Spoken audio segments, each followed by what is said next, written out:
Hello everyone. Digitally Saurabh में आपका स्वागत है। आज की इस वीडियो में हम किसी भी बिजनेस में एसेट्स क्या है और लायबिलिटीज़ क्या है ये देखेंगे। आपने ऐसा कई बार सुना होगा कि इस व्यक्ति के पास ना बहुत सारी संपत्ति है या फिर इस व्यक्ति के जो एसेट्स है ना वो बहुत स्ट्रांग है। और कुछ व्यक्ति ऐसे हैं, फॉर एग्जांपल विजय माल्या, जिन पर 9,000 करोड़ की लायबिलिटीज़ है। आप कई बार न्यूज़ में, कॉलेज में, न्यूज़पेपर में, बिजनेस में एसेट्स और लायबिलिटीज़ इन वर्ड्स को आप सुनते हो।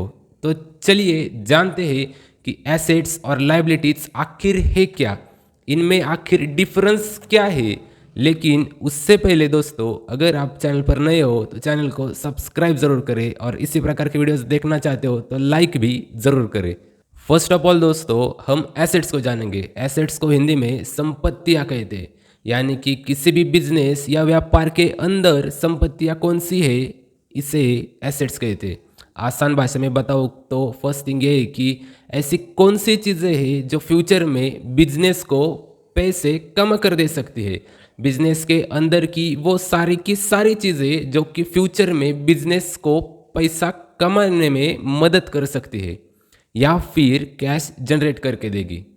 सेकेंड थिंग है कि बिजनेस के अंदर की वो सारी चीज़ें जो बिजनेस चलाने में हेल्प करती है, वो जनरली बिजनेस ऑपरेशंस में मदद करती है, जिससे व्यापार में कैश जनरेट होता है।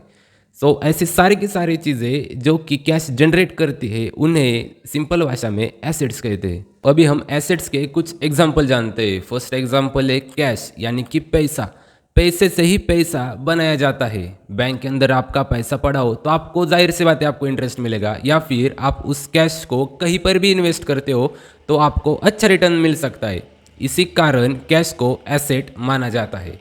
सेकेंड एग्जाम्पल है बिल्डिंग या फिर कोई ज़मीन, लैंड, जो कि बिजनेस करने में आपकी हेल्प करेगी।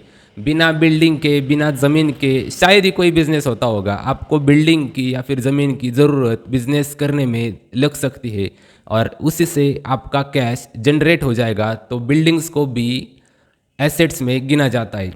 थर्ड एग्जांपल है मशीन, जिनका यूज़ करके आप कोई प्रोडक्ट बना रहे हो और उससे कैश जनरेट हो रहा है, तो इसे भी एसेट्स कहा जाता है। फोर्थ एग्जांपल है कि electronic instrument, for example computer. मान लो कोई आईटी कंपनी है, आईटी सेक्टर की कंपनी है, वहाँ पर हज़ारों कंप्यूटर्स है जहाँ पर एम्प्लॉयज़ काम करते हैं कंपनी के लिए और कंपनी वहाँ से कैश जनरेट करती है, तो उसे भी एसेट कहा जाता है। एसेट्स का एक फॉर्मूला है और वो है assets is equal to liabilities plus owners equities. इस फॉर्मूले में लाइबिलिटीज आए, तो इसके लिए, इस फॉर्मूला को समझने के लिए हमें पहले लाइबिलिटीज को ही जानना पड़ेगा दोस्तों। और लाइबिलिटीज को कैलकुलेट करने का भी एक फॉर्मूला है। Liabilities is equal to total assets minus owners equity. In simple word, these liabilities are the expenses for the business, like they are a debt to another entity, but they can be used to purchase the asset. व्यापार में जिन चीज़ों से हमें पैसा मिलता है ना, उन्हें एसेट कहते हैं। और बिजनेस में जिन लोगों को या फिर जिन चीज़ों को हमें पैसा देना है, उन्हें लाइबिलिटीज कहते हैं। यानी कि आपके बिजनेस की ये जिम्मेदारी है या फिर दायित्व है कि आपको कुछ पैसे कहीं पर लौटाने या फिर किसी को आपको पैसे लौटाने हैं। और ये पैसे हमें आखिर क्यों देने हैं? क्योंकि आपने उन लोगों से कुछ पैसे लिए होंगे। तो बिजनेस में आपको जिनको पैसा देना है, जिनको पैसा चुकाना है, उन्हें लायबिलिटीज कहते हैं। फॉर एग्जाम्पल, आपने बैंक से लोन ले लिया तो आपको पैसे देने पड़ेंगे, या फिर आपने किसी से पैसे उधार लिए, किसी से पैसे ब्याज पर लिए, तो आपको उनको पैसे लौटाने हैं, तो इसे लायबिलिटीज कहते हैं। लायबिलिटीज के कुछ एग्जाम्पल है, for example bank OD, capital जो कि आपने बिजनेस में लगाया, क्रेडिटर्स और लोन एक्सेट्रा, इन सब को लायबिलिटीज कहते हैं। दोस्तों, आशा है कि आपको बिजनेस में एसेट्स क्या है और लायबिलिटीज़ क्या है ये आपको समझ आया होगा। अगर आप इस टॉपिक पर डिटेल वीडियो चाहते हो तो कमेंट ज़रूर करें, जिसमें एसेट्स और लायबिलिटीज़ को डिटेल में एक्सप्लेन किया जाएगा।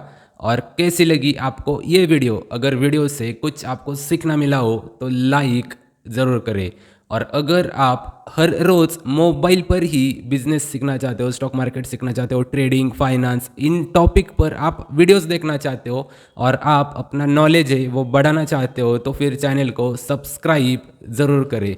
मिलते हैं नेक्स्ट वीडियो में, तब तक डू लाइक एंड सब्सक्राइब।